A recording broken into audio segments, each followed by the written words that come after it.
Train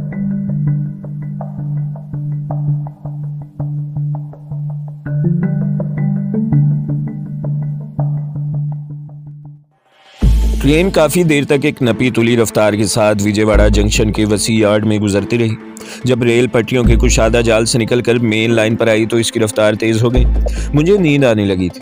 train का अगला पड़ाव डोमाकाल का स्टेशन था, जो वहाँ से तकरीबन 1.5 घंटे का सफ़र था।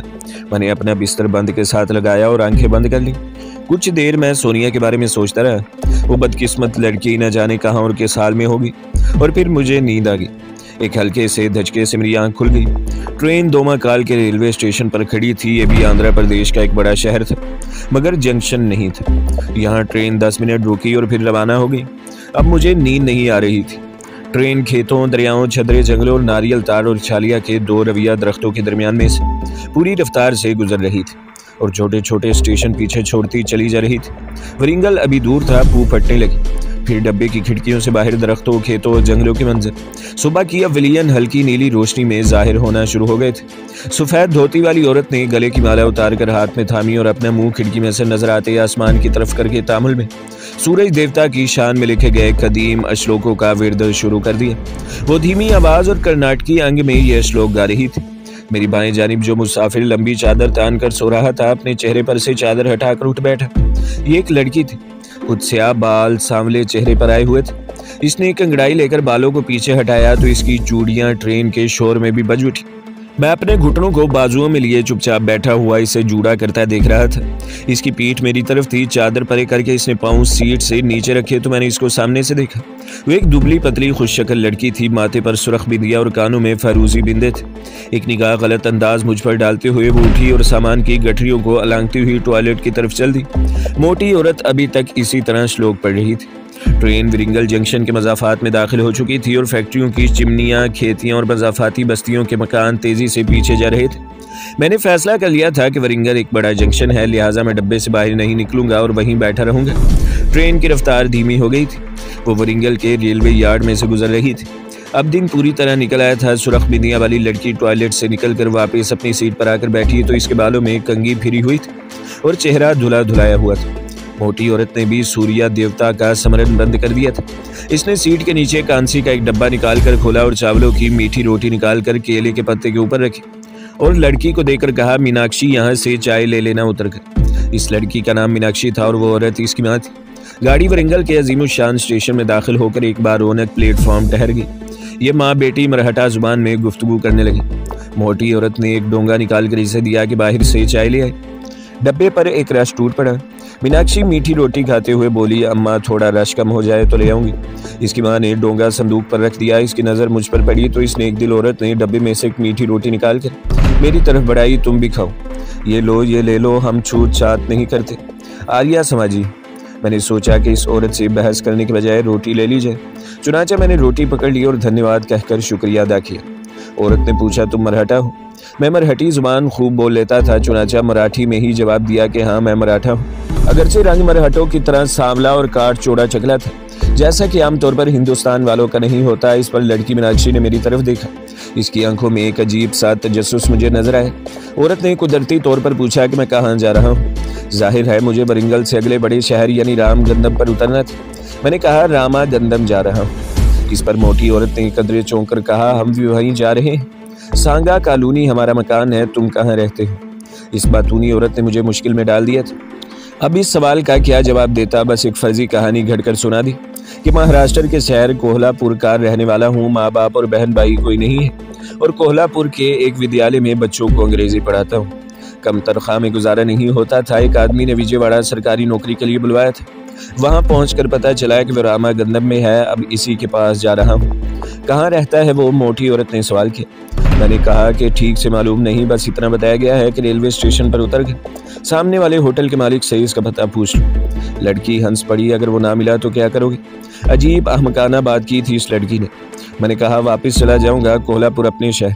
मोटी औरत बोली, तुम्हें नौकरी चाहिए? मेरा बेटा शहर के कॉलेज में प्रोफेसर है, वो तुम्हें कहीं ना कहीं नौकरी दिला देगा। तुम मराठे हो। वो आदमी ना मिला तो हमारे घर आ जाना। अरे मीनाक्षी, इसे अपने घर का पता समझा दे। और हाँ, तुम्हारा नाम क्या है? मैंने इसे अपना नाम तक्का राम पांडे बताया। मैं थोड़ी थोड़ी देर बाद खिड़कियों की तरफ देख लेता था। मुसाफिरों का शोर शराबा कम हो गया। मीनाक्षी उतर कर बाहर गई और डोंगे में चाय भर कर ले आई। मोटी औरत ने कांसे के गिलास में मुझे भी चाय दी। पुलिस के 2-3 सिपाहियों को मैंने डब्बे के सामने से गुजरते देखा था। एक मशकूक शक्ल सूरत वाला आदमी डब्बे में आकर इधर उधर देखने लगा। मैं अपना चेहरा नीचे करके चाय पीने लगा। ऐसा लग रहा था कि वो आदमी मुसाफिरों की गिनती कर रहा था। मुझे इस पर इंटेलिजेंस के आदमी होने का शुबा होने लगा, मगर मैं अनजान बना चाय पीता रहा। अब मैंने अपने आप मोटी औरत से गुफ्तगू भी शुरू कर दी थी। इसी असना में मीनाक्षी ने कागज़ पर मुझे अपने घर का एड्रेस भी लिख दिया, जिसे मैंने पढ़े बगैर अपनी जेब में डाल लिया। मशकूक आदमी डब्बे से बाहर चला गया तो मैंने इत्मीनान का सांस लिया। अगरचे इस इलाके में मेरी किसी वारदात का रिकॉर्ड नहीं था, ताहम इस अमर का इम्कान था मेरी तमिलनाडु और उत्तर प्रदेश की तबाकुन कमांडो वारदातों का रिकॉर्ड महाराष्ट्र सरकार के मुतल्लिका महकमे में भी पहुंच चुका होगा। गाड़ी चलने का नाम नहीं ले रही थी। तंग आकर मैं लैट्रीन में घुस गया और इस वक्त बाहर निकला जब ट्रेन ने प्लेटफॉर्म पर खिसकना शुरू कर दिया। मदारस नागपुर एक्सप्रेस तेजी से अपनी अगली मंजिल की तरफ रवां दवां थी। जब रास्ते के 4 स्टेशन गुजर गए तो मोटी औरत और इसकी बेटी मीनाक्षी ने सामान एक तरफ रखना शुरू कर दिया। मोटी औरत, जिसको अब मैं बाई जी कहने लगा था, बोली, रामा गंदम का स्टेशन आ रहा है। तुम पहले इधर कभी आए थे पांडे? नहीं बाई जी, इधर मैं पहली बार आया हूँ। इसने मीनाक्षी से पूछा, पता लिख दिया है पांडे को घर का? हाँ, लिख कर दे दिया है। वो खिड़की में से बाहर झांक रही थी। ट्रेन की रफ्तार एक बार फिर सुस्त पड़ गई। रामा गंदम का रेलवे स्टेशन हमारे फैसलाबाद या साहिवाल जैसे स्टेशनों जैसा ही था। गाड़ी रुकी तो इस मोटी औरत का मरहटा बेटा इसे लेने आया हुआ था। वो सफ़ेद कमीज और पतलून में था। स्याह बालों में कहीं कहीं सफ़ेदी नजर आ रही थी। मैं भी इनके साथ ही ट्रेन से उतर आया। मैं प्रणाम करके जाने लगा तो मोटी औरत यानी बाई जी ने मुझे हाथ के इशारे से रोक लिया और अपने बेटे की तरफ मुतवज्जा होकर बोली, नंदरेकर बेटा, ये पांडे है, ये भी मराठा है, नौकरी की तलाश में यहाँ आया है। इसे कहीं लगा दो, अंग्रेजी भी जानता है। मैंने हाथ जोड़कर बाई जी के बेटे नरेंद्र को नमस्कार किया। वो सामान को ट्रॉली में रखवाने में मसरूफ था। मैंने कहा, अच्छा बाई जी, मैं जाता हूँ। वो आदमी ना मिला तो आपके यहाँ आ जाऊँगा। हाँ हाँ ज़रूर आना बेटा, ये कहकर बाई ने मीनाक्षी को झिड़क कर कहा, अरे वो टोकरियाँ इधर ला। मैं मेन गेट की तरफ बढ़ गया। असल में मैंने दिल में फैसला किया था कि इस नेक दिल औरत का मकान इस अजनबी शहर में मेरे लिए महफूज जगह साबित होगा। कुछ मालूम नहीं कि धनपति के अड्डे से सोनिया के बारे में मालूमात हासिल करने में कितनी देर लग जाए। हालात के तहत मुझे हो सकता है 2-1 दिन इस शहर में बसर करने पड़े। तो ऐसी सूरत में किसी होटल में ठहरने के बजाय इस औरत का मकान बेहतर पनागा होगा। छोटे शहर में लोगों की निगाहों में आने का भी खतरा था, लेकिन अब जो मरहला दरपेश था वो भी कम खतरनाक नहीं था। यानी मुझे शहर के एक बदनाम तरीन बदमाश धनपति के खुफिया अड्डे को तलाश करना था, बल्कि वहाँ से सोनिया का भी सुराग लगाना था। और ये कोई आसान काम नहीं था, जबकि इस बात का कवी इम्कान था कि बदमाश केसरी भी वहाँ होगा जिसने सोनिया को विजयवाड़ा के होटल से अगवा किया था। जाहिर है इसने मुझे ज़रूर देखा होगा, क्योंकि वो होटल में मुझे बाजार की तरफ जाते देखकर ही अपनी साथी औरत के हमरा मेरे होटल वाले कमरे में गया था। अगर वो मुझे देख लेता तो ना सिर्फ ये कि वो सोनिया को कहीं गायब कर देगा, बल्कि खुद मेरी भी जिंदगी खतरे में थी। एक बात साबित हो गई थी कि ये बदमाश और जराइम पेशा लोग जो नाजायज़ मुनशियात और कुमारबाजी के अलावा बुर्दा फरोशी भी करते हैं, क्योंकि सोनिया को अगवा करने के बाद वो इसे लेकर रामा गंदम में दूसरे बदमाश धनपति के अड्डे पर ले गया था। गालिब कयास यही था कि वह सोनिया को आगे बेचने वाला है। यही ज़रूरी बात तो ये थी कि मुझे भेस बदल कर धनपति के खुफिया अड्डे के इलाके में पहुँचना चाहिए था। दूसरी अहम बात यह थी कि मैं भेस कैसे बदलूं, कहाँ बदलूं। मामा पनवाड़ी के बकौल गंदम रेलवे स्टेशन के दक्कन की जानिब चौका ढाबा की बस्ती है। इस बस्ती के कोने वाले मकान में धनपति का अड्डा है। वहाँ दिन के वक्त अपनी असली शक्ल सूरत में जाना ठीक नहीं था। केसरी बदमाश वहाँ मौजूद हो सकता था अगर सोनिया को भी इस अड्डे में छुपा कर रखा गया था, और केसरी बदमाश मुझे देख लेता है तो कम से कम सोनिया की जिंदगी खतरे में पड़ सकती थी। मेरे सामने सिर्फ एक ही रास्ता था कि मैं कोई भेस बदल कर चौका ढाबा की बस्ती का रुख करूं। मगर जो बात मुझे परेशान कर रही थी वो ये थी कि मैं भेस कैसे बदलूं। मेरे पास भेस बदलने का कोई सामान नहीं था और वक्त गुजरता जा रहा था। वक्त सोनिया को मुझसे दूर तर करता जा रहा था। मैं ये सब कुछ रामा गंदम के दरमियाने दर्जे के रेलवे स्टेशन की एक तरफ खड़ी खाली बस के पीछे खड़ा सोच रहा था। धूप निकली हुई थी, फिजा में गर्मी और हबस था। सामने सड़क पर हथरेडियाँ, साइकिल, बैलगाड़ियाँ और बसें गुजर रही थी। एक पुराना और बसीदा सा शहर लग रहा था, जहाँ की हर शय मुझे मैली कुचैली नजर आ रही थी। मेरा वहाँ ज़्यादा देर ठहरना मुनासिब नहीं था। मुझे कुछ सूझ भी नहीं रहा था। करीब ही एक रेस्टोरेंट भी आ गया। चाय का एक कप और 2 स्लाइस मंगवाए और सिगरेट सुलगा लिया। मुझे कोई ऐसा तरीका नहीं मिल रहा था कि जिस पर अमल करते हुए मैं धनपति के अड्डे में जाकर सोनिया का सुराग लगा लूँ और इन लोगों को मालूम भी न हो कि मैं इनमें से किसी को भी जानता हूँ। ये बड़ा मुश्किल काम है, मैं इन लोगों में से किसी को भी नहीं जानता था। मुझे कुछ सुझाई न दिया तो दिल ने कहा कि भाई जी के मकान पर चलो, शायद वहाँ से कोई रास्ता मिल जाए। अगरचे ये एक बहुत ही मोहम सी तवक्का थी। मैंने जेब से मीनाक्षी का दिया हुआ पर्चा निकाला। इस पर्चे पर इसने मराठी जुबान में अपने घर का पता लिखा था। ये सांगा का मकान नंबर 37 से था। रेस्टोरेंट से बाहर आकर मैंने एक साइकिल रिक्शे वाले से कहा कि सांगा कॉलोनी जाओगे, यहाँ से कितनी दूर होगी? ये कॉलोनी? वो बोला ज़्यादा दूर नहीं है बाबू, बैठो। सांगा कॉलोनी रेलवे स्टेशन के अकब में थी। मैं कॉलोनी के मकानों के पास जाकर रिक्शे से उतर गया। यह आबादी 1 मंजिला और 2 मंजिला दरमियाने दर्जे के क्वार्टरों पर मुश्तमिल थी। छोटी पक्की सड़क थी। सड़क के किनारे ताड़ और छालिया के दरख्त खड़े धूप में चमक रहे थे। मकान का नंबर देखते देखते आखिर में मकान नंबर 37 ए के पास पहुंच गया। ये 1 मंजिला मकान था जिसकी ड्योडी में खस्ता हाल स्कूटर खड़ा था और बाहर प्रोफेसर नंद्रेकर MA नाम की तख्ती लगी हुई थी। बाहर की जानिब जो खिड़कियां खुलती थी, इनमें वहाँ के रिवाज के मुताबिक लोहे की सलाखें लगी थी और पीछे नीले रंग का पर्दा गिरा हुआ था। खिड़कियों के पट खुले हुए थे। दरवाजे पर दस्तक देने ही वाला था कि अंदर से 8-9 साल का एक लड़का दौड़ता हुआ बाहर निकला। इसने धारीदार बुनियान और पुरानी निक्कर पहन रखी थी। मैंने इसे रोककर पूछा, प्रोफेसर नंद्रेकर साहब यही है? लड़का मुस्कुराया। इसका दांत अगला गायब था। फिर मुझे कोई जवाब दिए बगैर अंदर भाग गया। चंद ही लम्हों के बाद प्रोफेसर नंद्रेकर, जिससे मैं रेलवे स्टेशन पर मिल चुका था, लड़के के साथ ड्योडी में नमूदार हुआ। इसने अब पतलून की बजाय मराठी के अंदाज में सफ़ेद धोती पहन रखी थी। मुझे पहली नज़र में ना पहचान सका। मराठी में बोला, किससे मिलना है जी? मैंने हाथ जोड़कर नमस्कार किया और कहा, मेरा नाम तकाराम पांडे है। माता जी ने रेलवे स्टेशन पर आपसे मिलवाया था मुझे। अब इसने मुझे पहचान लिया था। इसके चेहरे पर हल्की सी मुस्कुराहट आई और मुझे अपने पीछे आने का इशारा किया। अंदर मीनाक्षी और इसकी माता जी और इसकी बहू यानी नंद्रेकर की बीवी भी मौजूद थी। उन्होंने मेरी बड़ी खातिर तवाज़े की। नंद्रेकर ने वादा किया कि वो मुझे बहुत जल्द एक स्कूल में टीचर रखवा देगा। मैं नीम तवज्जो से इनकी बातें सुन रहा था और जवाब दे रहा था। मेरा जहन चौका ढाबा में धनपति के अड्डे और सोनिया के बारे में सोच रहा था। कोई तरकीब सुझाई नहीं दे रही थी, सिवाय इसके कि मैं वहाँ भेस बदल कर जाऊँ। भेस किसी साधु का ही हो सकता था, क्योंकि ये लोग ख्वाह कितने ही पढ़े लिखे क्यों ना हो, धर्म और देवी देवताओं के मामले में बेहद कमज़ोर अकीदा रखते हैं और इस कदर तोहम परस्त हैं कि कोई भी साधु सन्यासी उन्हें बहला फुसला कर अपना मतलब निकाल सकता है। और फिर मुझे तो वैदेशों और वैदियों के संस्कृत श्लोक भी याद थे और मैं हिंदू देव माला से पूरी वाकफियत रखता था। नंद्रेकर के मकान में मुझे रहने के लिए महफूज जगह मिल गई थी। यहाँ से मैं धनपति के अड्डे पर हमला कर सकता था। दोपहर का खाना खाने के बाद मैं शहर की सैर करने के बहाने बाहर निकल आया। जैसा कि पहले भी लिख चुका हूँ कि हिंदुस्तान के हर शहर में ऐसी दुकानें मिल जाती हैं जहाँ मालाएं, तरशोल, खड़ादे, सिंदूरी और गेरवी रंग की धोतियाँ फरोख्त होती हैं। इसके अलावा पूजा पाठ के लवाजमात भी जगह जगह बिकते हैं। चुनांचे मैंने रामा गंदम शहर के बाजार में भी एक ऐसी दुकान ढूंढ ली। वहां से मैंने सिंदूर की छोटी सी प्लास्टिक की डिब्बी, रेठों की, साधुओं सन्यासियों वाली कुछ मालाएं और एक गिरवी धोती खरीद कर थैले में रख ली। तरशोल और खड़ामे खरीदने की मैंने ज़रूरत महसूस न की। ये चीज़ें लेकर मैं सीधा एक खुजाम की दुकान पर पहुंचा। मेरी फ्रेंच कट दाढ़ी के साथ सर के बाल भी काफ़ी उगाए थे। मैंने दाढ़ी रहने दी और सर मुंडवा डाला। चौका ढाबा की बस्ती के सिलसिले में मैंने मीनाक्षी वालों के घर वालों से बातों ही बातों में ज़रूरी मालूमात हासिल कर ली थी। चुनांचे मैं पैदल ही इस तरफ चल पड़े। ये बस्ती शहर के दक्कन में एक पुराने तालाब के किनारे आबाद थी। तालाब के पीछे किसी पुरानी सराय के खंडर थे। इन खंडरों में जाकर मैं एक टूटे फूटे हुजरे में आ गया। यहाँ मैंने गेरवी धोती को सन्यासियों की तरह अपने जिस्म के गिर्द लपेट लिया। माथे पर प्लास्टिक की डिबिया में से सिंदूर निकाल कर विष्णु भगवान की 3 मतवाजे लकीरें खींची। धोती, कुर्ता और चप्पल थैले में डालकर इसे वहीं एक जगह ईंटों के नीचे छुपा दिया और नंगे पांव सन्यासी साधु बना खंडर से निकलकर चौका ढाबा बस्ती के दक्कन की तरफ चल पड़ा। दिन के 1-1:30 बजे का वक्त था। धूप निकली हुई थी। अगरचे हबस था मगर किसी वक्त हवा भी चलने लगती थी। मुझे बताया गया था धनपति बदमाश का अड्डा बस्ती के दक्कन कोने वाले मकान में है और ये बड़ा असरो रसूख वाला और नामी गरामी बदमाश है।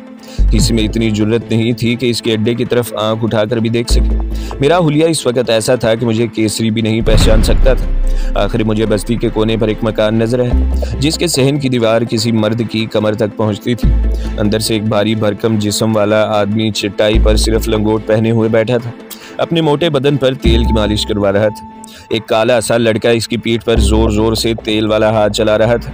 यही धनपति का अड्डा हो सकता था। कोने में मुझे 2 ड्रम और कुछ खाली बोतलें भी पड़ी नजर आ गई।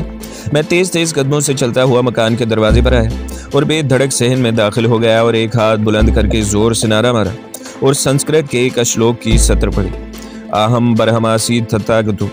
मोटे आदमी ने फौरन हाथ जोड़ लिए और लड़के से कहा, रामू साधु बाबा को अंदर लेकर चावल ला दे। मैंने करख्त लहजे में कहा, अरे बागी, तेरे द्वारे लक्ष्मी देवी चल कर आई है और तू इसे दक्षिणा देकर रुखसत करना चाहता है। मेरे इस जुमले का मोटे हिंदू पर खातर खार कुदरती असर हुआ। फौरन उठा और झुककर बोला, पधारिए महाराज, मुझसे भूल हो गई, क्षमा कर दीजिएगा। इसने दीवार के साथ लगी चारपाई खींचकर बिछा दी। मैं इस पर आलती पालती मारकर बैठ गया। वो मेरे सामने जमीन पर बैठ गया और हाथ इस तरह बांधे हुए बोला, महाराज, आप सन्यासी महाराज हैं, कोई ऐसा मंत्र बताइए कि मैं अपनी मोहनी को काबू कर सकूं। वो मुझसे बात ही नहीं करती। मैंने फौरन इसके ढलमल और कमज़ोर अकायद पर एक कारी ज़रब लगाने का फैसला किया और इसे तहुकमाना आवाज़ में कहा, मेरे करीब आ। वो ज़मीन पर बैठे बैठे खिसक कर मेरी चारपाई के पास आ गया। अब मैंने बिजली जैसी तेज़ी से इसके सर के बालों को एक हाथ से पकड़ा और ज़ोर से अपनी तरफ खींचा और इसकी आंखों में आंखें डालकर दांत पीस कर कहा, मोहनी के साथ साथ लक्ष्मी देवी भी तेरे कदम चूमने वाली है, परंतु केसरी तेरा रास्ता रोके खड़ा है। मैंने इसे ज़ोर से पीछे धक्का दिया, वो पीछे गिर पड़ा। मैंने अपने चेहरे को गज़बनाक बना लिया और दाएं बाएं नज़रें दौड़ाते हुए गुर्रा कर कहा, कहाँ वो तेरा दुश्मन केसरी, इसे मैं भस्म कर दूंगा, ओलख निरंजन। मुझे अभी तक इस मोटे आदमी का नाम मालूम नहीं हो सका था, मगर मेरे इस ड्रामे ने इसे शशद और मेरा बेहद मुती कर दिया था। इसने मेरे पाँव पर अपना सर रख दिया और गिड़गिड़ाते हुए बोला, महाराज मेरी सहायता करें। केसरी शुरू से ही मेरा दुश्मन है। वो एक मोहनी को अगवा करके करबंदी के जंगल वाले अड्डे पर भी ले गया था। महाराज वो धनपति का खास आदमी है। मैंने झिंझिलाकर कहा, धनपति भी अब तेरा कुछ नहीं बिगाड़ सकेगा। तूने हमारी सेवा की है, हम तेरी मदद करेंगे। बोल केसरी कहाँ है, हम इसे भी नरक में पहुँचाए देते हैं। मैं ये मालूम करने के लिए बेताब था कि कमबख्त केसरी तो वहाँ अड्डे पर मौजूद नहीं है, क्योंकि सिर्फ वही मेरी शक्ल से वाकिफ था। अगरचे मैं सन्यासी के भेष में था और मेरा सर भी मुंडा हुआ था, मगर खतरा था कि कहीं मुझे पहचान न ले। मोटा आदमी हाथ जोड़कर बोला, महाराज वो रात को आया था और रात ही को वापस चला गया। मैंने कहकहा लगाकर कहा, हम सब कुछ जानते हैं कि वो क्यों आया था और कहाँ से आया था। हम तुम्हारा इम्तिहान ले रहे थे, केसरी माल लेकर आया था। धनपति के लिए ठीक कहा ना। मोटे आदमी ने मेरे पाँव छू लिया और बोला, महाराज आप तो अंतर्यामी हैं, आपसे क्या छुपा हुआ है। मैंने आंखें बंद कर ली, फिर फौरन ही खोल दी। इस दौरान में मैंने इस मोटे आदमी की कलाई पर मराठी में गदा हुआ इसका नाम पढ़ लिया था। कलाई पर इसका नाम चंदू लिखा हुआ था। मैंने रोबदार आवाज में कहा, चंदू सुन, केसरी एक लड़की को यहाँ लाया है ना। चंदू पूरी तरह मेरे जेरे असर हो चुका था। जल्दी से बोला, हाँ महाराज। मैंने चुटकी बजाकर हाथ को हवा में उछाला, चंदू की तरफ देखा और हल्का सा कहका लगाकर कहा, चंदू जिस लड़की को केसरी यहाँ लाया था, अगर तू इस लड़की के सर के 7 बाल हासिल करके इसे जलाकर अपनी मोहिनी के घर की दहलीज पर फेंक दे तो मोहिनी तेरी दीवानी हो जाएगी और फिर मैं तुझे वो मंत्र बताऊंगा जिसको अगर तू लोहे पर फूंकेगा तो वो सोना बन जाएगा। जा तेरा कल्याण हो।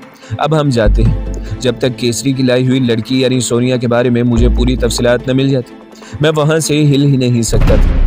मगर मेरा इस वक्त वहाँ से उठने का इरादा करना मेरा इस ड्रामे का क्लाइमैक्स यानी नुक्ता रूज था। मैं जानता था कि चंदू मुझे नहीं जाने देगा और ऐसा ही हुआ। जिसने मेरे पाँव पकड़ लिए, महाराज मुझे पर दिया करें, रहम करें, अभी न जाए, वो लड़की तो यहाँ नहीं है। मेरे कान खड़े हो गए। ये बदबख्त मोटू क्या कह रहा था। मैं थोड़ा सा मुस्कुराया और बोला, ओलख निरंजन, हम सब कुछ जानते हैं। हम इस लड़की को किसी और जगह पर देख रहे हैं। एक कोठरी है, बाहर दरख्त है। कोठरी और दरख्त वहाँ हर जगह होते हैं और अगवा की औरतों को ऐसी ही जगहों में रखा जाता है। चंदू झट बोला, अंतर्यामी आपने ठीक फरमाया, वो लड़की जंगल में है। केसरी बदमाश उसे 500 रुपये में धनपति के पास बेचने गया था। धनपति ने इसे जंगल में खूनी राणा के पास भिजवा दिया है। महाराज आप तो सब कुछ जानते हैं, धनपति का खूनी राणा से याराना है और इससे बड़े फायदे हासिल करता है। राणा खूनी की हैबत से तो जंगल के दरख्त भी कांपते हैं। फिर इसने अपना सर मेरे पाँव में रख दिया और आजी से गिड़गिड़ाने लगा, महाराज देवी देवताओं से कहें मुझे इस लड़की के बाल ला दें।